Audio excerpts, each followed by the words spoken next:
Another reason why my truck gets so dirty, and I now have a membership at a drive-through car wash.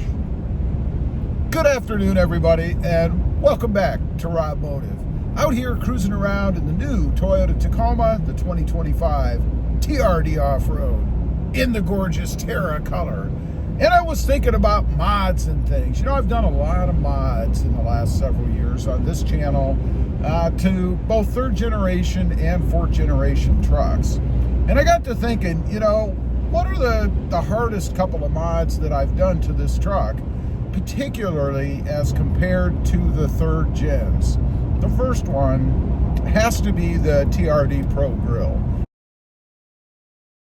You know, replacing that center part with the TRD style, with the Toyota logo and the integrated LED light bar. It's kind of a nightmare when you think about doing it.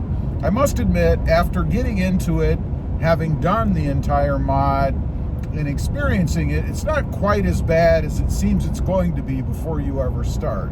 If you're not familiar with it, I do have a video on it on the web. I'll try to remember to link that down below, both of the things that I'm going to talk about.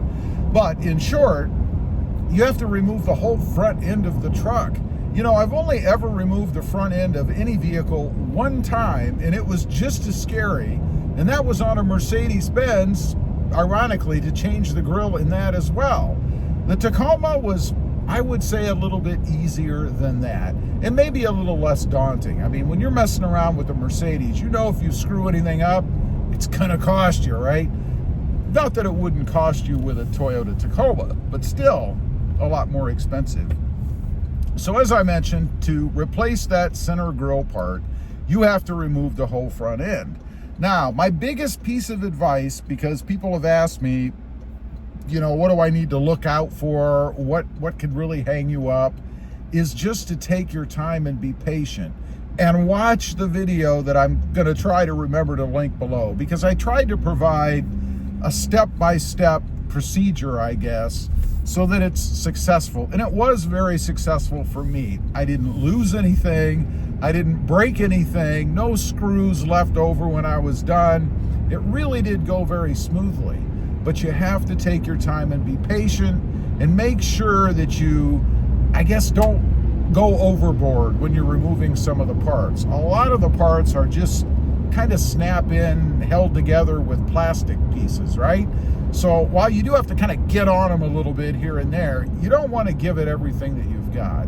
And I have found over time, doing mods to these trucks, you never want to give it all that you've got, unless you're just torquing down some big bolt into a frame piece or something. Otherwise, you're going to strip out bolts, you're going to break plastic parts, and it's really just not necessary. Now, you do have to remove the center grille area from the front end of the truck itself, and it's kind of sandwiched in between parts.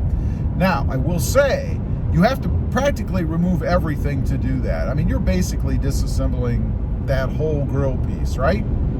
So it's a good time, if you're so inclined and you're thinking you're gonna put those little fang lights on each side, that's the time to do it. Because in putting the grille on, the new TRD Pro Grille, you have to kind of unfasten each side where those are, and you're practically removing that solid piece that's in there anyway, the piece that you're going to replace with the new fang lights.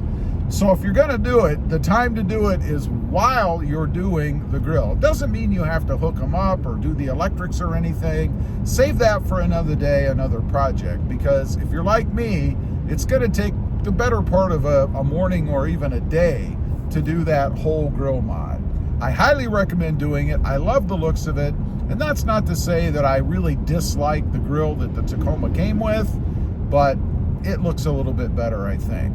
Again, another one of those mods that is way more difficult than what we used to have with the third gen. The next one, and this one I didn't really know about. I didn't know I was going to have to do this until I actually had the parts, had things disassembled.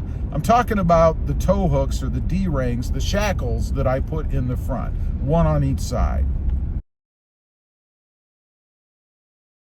Now, to do those, you have to have, I guess, a kit, if you will, the little pieces that those shackles connect to or hook onto.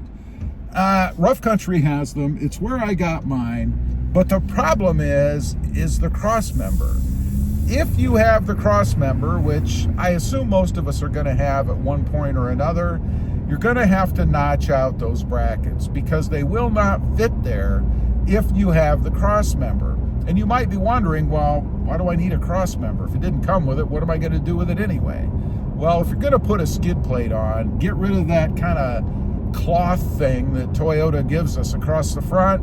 You're going to need a cross member to hook it in or to bolt it in properly, right? You don't have to have it, but I highly recommend you do because that's the way it's designed to be installed, right? There's 2 screws that go through into pre-threaded holes in the cross members, which you can buy separately, by the way, or your truck might have come with a cross member. In my case, the Sport did not. I had to add an aftermarket cross member, which was fine. It was no big deal. In the off-road, it came with a welded-in cross member across the front. So I didn't really even have any choice unless I guess I cut it off.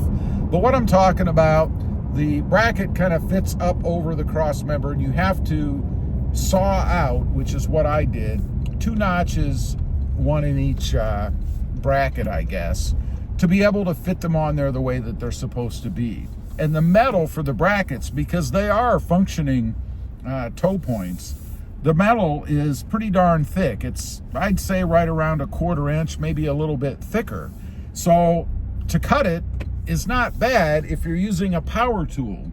And the way that I did it was with a jigsaw. I had a metal cutting blade, put it in the jigsaw rather, and just notched out my piece. Is it perfect? No, it didn't turn out exactly perfect. I mean, it fits perfectly, but the notch that I made is a little off, I suppose, which isn't a big deal. You can't see it. Nobody's ever going to know. One tip I'll give you, if you do decide to do that, and you get the bracket and you cut it, make sure that you paint over the exposed metal.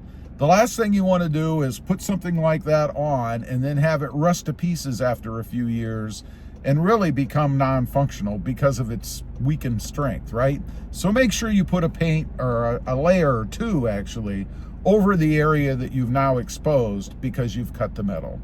Otherwise, none of the other mods that I've done on this truck myself have really been much different than the 3rd gen.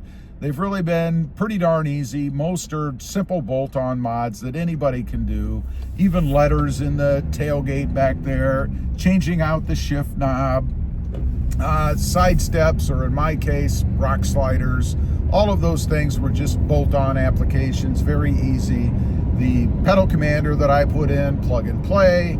The auxiliary switch, plug and play once again. Anyway, leave a comment. Let me know what you've come across. What's the most difficult new 4th gen, or maybe even 3rd gen, Tacoma mod that you've actually accomplished yourself?